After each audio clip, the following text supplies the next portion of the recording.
Todos me dicen el negro llorona, negro pero cariñoso. Saludarte.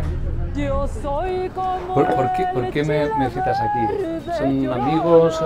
¿Este restaurante te gusta? ¿Este rincón es favorito de los tuyos? La verdad es que sí es de los favoritos. La especialidad de la comida sinaloense. Hay unas tostadas increíbles. Y siempre que quiero que un amigo se sienta apapachado, que recuerde ese momento, ¿no?, de comer muy muy rico, sé que este lugar va a ser el ideal. Hay tanto bebidas como comida. Yo no soy mucho de mariscos, pero aquí sí, hacen que lo recuerde por lo menos 3 días, la sensación, ¿no? Mi solitaria es feliz en este lugar. Qué bueno. Paloma, pues me da mucho gusto conocerte. Sé de ti que eres hija de Laura Fierro. Laura Fierro, cantante de música tradicional mexicana y actriz. Sí. Que tu madrina fue María de Lourdes, otra de las grandes de la canción mexicana. Que tú en un momento dado, estudiando en un colegio de monjas, te planteaste ser monja, pero no. No. ¿Qué pasó ahí? Bueno, por lo mismo de que mi mamá trabajaba, entonces yo estaba muchísimo tiempo en el internado. Llegué a estar incluso muchísimos meses, 6 meses sin salir. Y la verdad es que sí tenía la idea. En algún momento pensé que ese era el camino, pero también mucho tiempo, lo que pasa es que era muy tímida, entonces siempre hacía esto de cantar y todo, pero cuando no había nadie en casa, todo era así como a escondidas, ¿no? Aparte porque mi mamá era una gran cantante, en verdad, una gran cantante de escena y eso me imponía mucho. Nunca pensé yo dedicarme a cantar, más sin embargo ella fue la que me empujó prácticamente a que lo hiciera. No. Entonces hubo un restaurante que estaba buscando una cantante, esto en Garibaldi. Entonces yo me aventé a hacer la audición, pero no por animada, sino más bien como para que pues mi mamá ya no hubiera ningún problema y que desistiera de que yo cantara. Y pues realmente sí eran muchísimos nervios. Yo tenía 16 años y pues me animé a cantar. A ese lugar asistió María de Lourdes para verme. Yo la verdad pues no estaba planeado, era con vestuario de mi mamá. La verdad es que me temblaban las piernas, no me sabía las canciones. Sí, fue realmente, pude salir adelante porque Dios fue grande, pero gracias a Dios, gracias a la vida, gracias a mi mamá, finalmente yo creo que los papás también son muy sabios y saben qué es lo que traen los hijos, cuál es el talento, ¿no? Entonces, la verdad es que le estoy completamente agradecida a mi mamá por todo lo que me enseñó. Mira, yo soy actor, pero soy muy tímido y creo que me dediqué a ser actor para superar mi timidez. Y yo escucho de ti que eres muy tímida, pero eres cantante. ¿Te pasa algo parecido también? ¿Necesitas superar esa timidez? Bueno, yo creo que la mayoría de los actores, como dices tú, yo creo que más del 80% somos tímidos. Yo creo que es la adrenalina, yo creo que también exactamente, el ser artista es para valientes, definitivamente. Es enfrentar el monstruo, ¿no?, que es el público, pero una vez que no te juzgas, porque eso es lo que pasa, hay un proceso cuando eres artista, ¿no?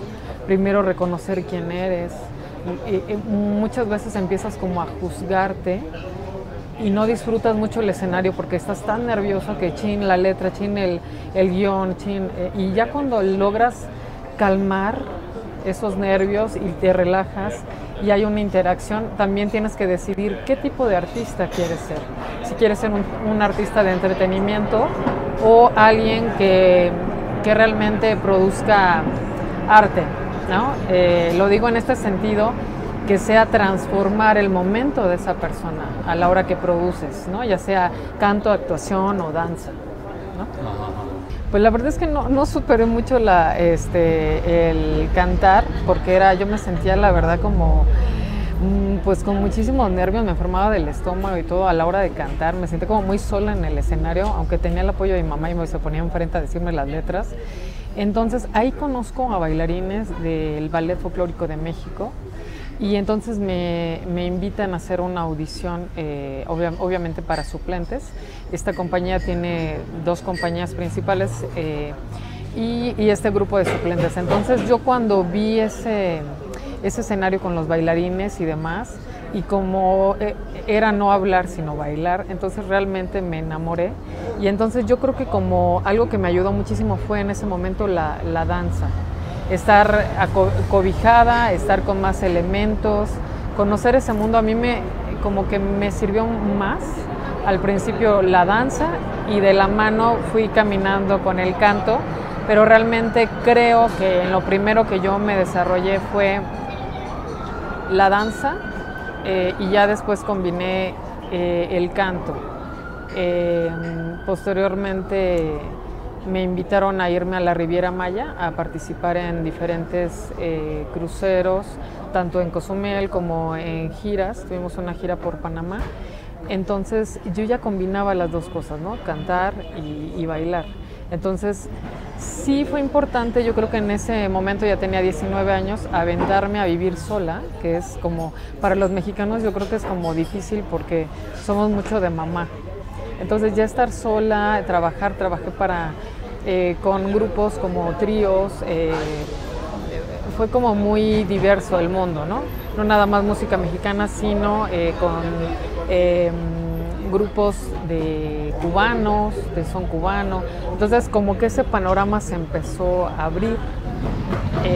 Posteriormente regreso a la ciudad porque aunque trabajaba muchísimo por allá, llegó un límite donde yo solamente tenía un tipo de repertorio, entonces ya tenía la necesidad de crecer y de hacer otras cosas, y también ya me llamaba la atención actuar. Claro, me daba pavor, también. Siempre he sido muy miedosa, pero aventada. Eso sí, aventadota, hasta más no poder. ¿Puede vivir un artista de la música mexicana? Aquí en México definitivamente sí, y yo creo que incluso en otros países. Lo que sí creo es que aquí pasa como cuando vas a la tiendita, que entre más sea más amplio tu trabajo, tienes obviamente más oportunidades. Por ejemplo, yo tuve que ampliar mi registro. Antes yo cantaba muy abierto, entonces al cantar muy abierto muchas veces lo que pasa es que tu rango, en lugar de que puedas hacer más agudos, es grave, baja tu registro. Entonces entré a trabajar con un grupo que cantaba canción napolitana, y entonces yo no entendía mucho cómo era eso de girar la voz y demás, y entonces empecé a tomar clases del canto. Y pues eso me ha ayudado mucho, eso hace que tu abanico de posibilidades sea muy amplio, y bueno, si empiezas a estudiar más cosas, pues obviamente se va abriendo oportunidades y demás. Pareciera difícil porque aunque es una ciudad muy grande, pero la gente disfruta mucho de tener mucha música en casa para los bautizos. O sea, no se ve la vida aquí si no es con música. Desde el bautizo hasta el entierro hay música definitivamente. Aquí en México sí creo que no valoramos como deberíamos la música mexicana, es más apreciada en otros países. Aquí incluso el término mariachi o no seas mariachi es algo que se ve como un poco como de discriminación, ¿no? Hasta dedicarte a la música y al arte en general. Muchas veces te dicen, a mí me han preguntado varias veces, ¿te sigues dedicando a la cantada? O sea, como si en verdad no fuera una profesión, como si no le invirtieras el tiempo, el dinero y todo lo que se necesita para desarrollar un arte, que son, pues, como sabemos, ¿no? 2 cuestiones, tanto la técnica como tener, obviamente, la práctica, ¿no? Sí. Tú has ampliado tu rango de canto, incluso has cantado ópera. Pues he cantado arias como tal, o sea, una ópera completa que yo te dijera, ya he cantado, no, pero sí, definitivamente, si tú me pides en este momento cantar un Omio Babino te lo puedo cantar sin ningún problema. O sea, pero... Te lo puedo pedir, ¿eh? Adelante, no hay problema. Pero, bueno, pues ha sido eso, ¿no? Ahora sí que la misma necesidad hace que un artista pues se abra a otras posibilidades. Y Paloma, claro, la época en que tu mamá cantaba, que hacía películas, era la época dorada tanto del cine mexicano como de la música mexicana, que, bueno, mi mamá cantaba canciones mexicanas siendo española y es porque lo veía en las películas, ¿no? O sea, llegó mucho a España toda esa música y esos cantantes. Mi mamá enamoradísima de Jorge Negrete, o sea, era Ay, ¿quién no? ¿Quién no? Lo vivíamos mucho allí, ¿no? ¿Está de moda todavía la música mexicana? Yo creo que la música mexicana subsiste porque hay personas que todavía disfrutan de lo que es un mariachi. O sea, tiene que haber una fiesta como tal con un mariachi. Claro que aquí en México hay tanta diversidad de músicos, ¿no? Si te vas a Veracruz, completamente son jarochos. Si vas hacia Chiapas, pues es la marimba. Hacia el norte sería los norteños. Entonces hay tanta variedad, pero el mariachi sigue. Definitivamente es la bandera de México, es el traje de charro, es algo que se reconoce a nivel mundial, es algo que tienes que portar con mucho orgullo y con mucho garbo, ¿no? Saber. Y sobre todo es eso, como dices tú, hay mucha gente que conoce a México a través del traje de charro, del traje de charra, del mariachi, que es lo que nos da identidad, ¿no? Hubo una época donde era el duranguense, que era como más la electrónica con tambora, luego la banda, ahorita viene otra vez la banda, y el mariachi como que queda un poquito en stand-by, pero nuevamente regresa. Definitivamente no se vive un 15 de septiembre en México si no hay mariachi. Incluso tú buscas y hay un lugar, bueno, como tú sabrás, ¿no? La Plaza Garibaldi, pero también hay otros lugares donde puedes encontrar una diversidad de mariachis y de grupos de mariachi. Por ejemplo, en el sur o en el Estado de México, ¿no? Que se encuentran todos estos grupos y pues si alguien quiere un mariachi o una canción, se la toca en ese momento, ¿no? Entonces te digo, sí, creo que definitivamente sí cuesta muchísimo trabajo porque ahorita con la tecnología y demás, pues alguien con cualquier sintetizador puede hacer reggaetón o música y entonces eso sí dificulta, o sea, tiene sus pros y sus contras, porque a mí en especial me gusta más trabajar con música en vivo, no hay como la música, la magia que se produce en vivo y yo creo que el mariachi te lo da. Tal vez no entiendas mucho de la música mexicana, pero sientes las trompetas, sientes toda esa armonía que se produce y es fantástico. ¿Tú te sientes un poco embajadora de la música mexicana? Lo digo porque sé que has estado en Vancouver, en el Festival de Arte de México en Vancouver. Seguramente has estado en otros sitios que no lo sé. O sea, un poco la música te lleva a ser embajadora de México. Sí, claro que sí. Yo creo que para todos los mexicanos que nos dedicamos a cantar estas canciones que tienen muchísima tradición, que de quién vienen, quiénes la cantaron, o sea, toda esa historia, ¿no? Sí me siento embajadora de la música mexicana, yo creo que cualquiera de mis compañeros también, y sentir que se te enchina la piel cuando estás en otro país y estás cantando y lo haces con todo el corazón y aparte sientes cómo te responde el público. En su tiempo, pues la embajadora de la música mexicana pues era María de Lourdes, que lo hizo excelentemente. Tuve la fortuna de que incluso cuando comía con mi mamá y todo, mi mamá era más morenita y María pues más blanquita, ¿no? Entonces había veces que en los restaurantes preguntaban si yo era la hija de María, ¿no? Y entonces ella callaba y mi mamá le decía, ¡cállate! Y sí, ¿no? Entonces había un cariño muy especial.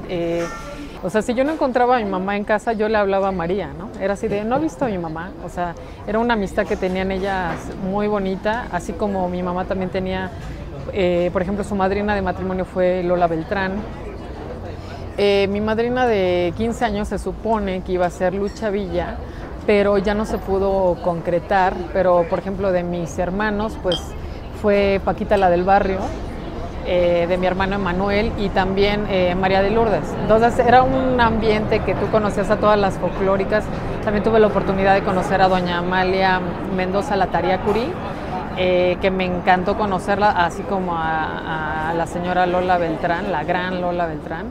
Y son personajes que en verdad te impactaba ver su casa, te impactaba su personalidad, su presencia, o sea, unas mujeres que rompían, ¿no?, con todo en el escenario. ¿Y crees que la gente joven de este país conoce y escucha a estas grandes intérpretes?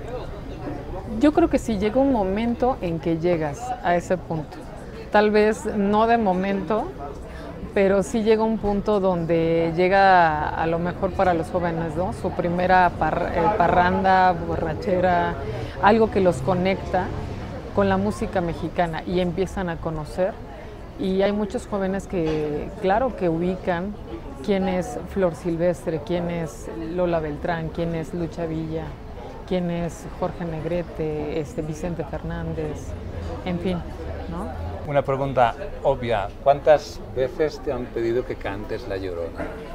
La Llorona, pues no tantas como otras canciones, así que... ¿En serio? Sí. Sí, La Llorona yo creo que tiene como de unos años para acá que, bueno, el Día de Muertos es el día más conocido a nivel internacional por la tradición tan espectacular que es, todo lo que representa, pero no, me han pedido otras canciones. La verdad es que disfruto mucho cantar La Llorona.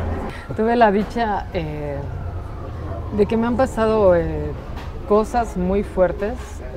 Por ejemplo, yo tuve la oportunidad, cuando murió mi mamá, de maquillarla y de ser como muy noble, y escuché una voz, ¿sabes?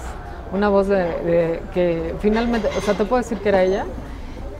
Las mujeres no van a entender, pero cuando uno nos maquillamos, como que ya sabemos qué pestaña tenemos media abierta, cerrada y todo. Y entonces era una guía, realmente ella me decía, quiero esto, quiero el otro, sube la pestaña, sube esto, las cejas sí la quiero, los labios. Incluso yo ya me iba y me dice, las uñas. Y yo, ok. Entonces fue algo impresionante que, pues no cabe duda que, no, mi mamá está en todo momento, definitivamente es una guía enorme.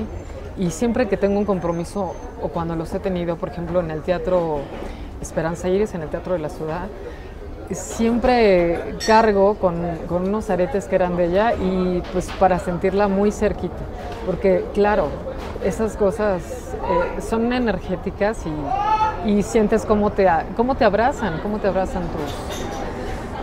¿qué te puedo decir? Mira. Qué bueno, qué maravilla de experiencia, bueno, sí.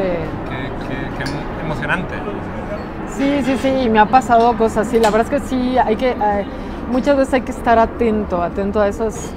Mira, te voy a contar rápidamente que una vez tenía un concurso de un radio, entonces salí del radio y yo fui a comprar comida para mi hijo, porque ya iba a salir de la escuela, y escuché al lado de esa emisora de radio, hay un panteón, entonces escuché muchos llantos, obviamente pues había alguien que estaban enterrando y demás, y escuché una voz de una mujer que me decía, entra, ¿no? Y entonces pues yo muy obediente encargué mi comidita y entré, y entonces pedí hablar con un familiar, y pareciera que me estaban esperando, y entonces no sé ni a quién le dije, oiga, disculpe, un familiar. Yo no sé qué cara me vieron, pero me dijeron, él es el marido de la difunta. Y yo, señor, no sé, también no te puedo decir qué fue lo que dije exactamente, porque realmente fue como algo que me estaban diciendo. Lo que te puedo decir es que me permitió cantarles, fue completamente a capela. Canté la martiniana en ese momento y les dije unas palabras que también sentí que fueron como dictadas, y en verdad que fue una energía muy muy padre, porque de estar todo el mundo llorando en el llanto y todo, en verdad todo fue como silencio, paz, serenidad. Terminé y me fui.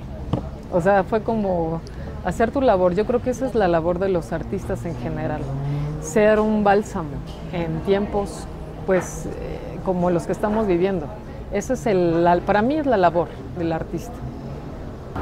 ¿Crees que todo el mundo puede cantar? Claro. ¿Estás segura, sí? Sí, el que habla, canta. Como dicen, el que puede hablar, puede cantar. Pero hay gente que está como más dotada, ¿no? Tiene como más facilidad de oído. Hay gente que le cuesta incluso entonar. Sí, pero yo creo que no hay nada que la disciplina, que la perseverancia pueda lograr, definitivamente.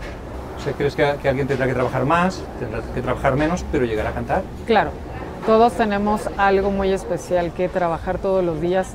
Todo el mundo sabemos cuáles son nuestros, como dicen, ¿no? Su talón de Aquiles de cada quien. Y si le ponemos tantito atención, yo creo que también es el rollo de sabernos reconocer, ¿no? Porque muchas veces somos como un poco de látigo, ¿no? De tirarnos y todo. Entonces, reconocer qué tenemos bien, qué tenemos mal, y tenemos cuerpos perfectos y voces perfectas. Entonces, en cuanto uno no se juzgue, puedes avanzar todavía más. Y pues México es afortunado porque somos musicales desde la época prehispánica. Somos, no sé, decía Plácido Domingo que no sabía si era el chile, la tortilla o qué era, pero aquí en México se producen, pues igual que en España, voces muy bonitas, voces que son cumplidoras, que son buenas, muy buenas técnicamente, pero que el timbre es muy agradable, es cálido, ¿no? Entonces, bueno, pues eso, no sé, ya es ahora sí que beneficio de ser mexicano, ¿no? Pues solo me queda pedirte un abrazo. Sí. Y dejarte con toda la gente del restaurante que seguramente no te van a dejar ir sin cantar. Sí, sin que nos echemos una canción porque ya los dejamos picadillos. Pues Paloma. Pues al contrario, me gusta Negro llorona, negro pero cariñoso.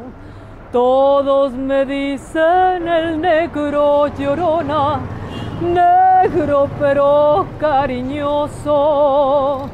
Yo soy como el chile verde llorona, picante pero sabroso. Yo soy como el chile verde llorona, picante pero sabroso. Ay de mi llorona, llorona de negros ojos, ya con esta se despide llorona, tu negrito cariñoso. Ya con esta se despide llorona, tu negrito cariñoso. Oh, oh, oh, oh, oh, oh.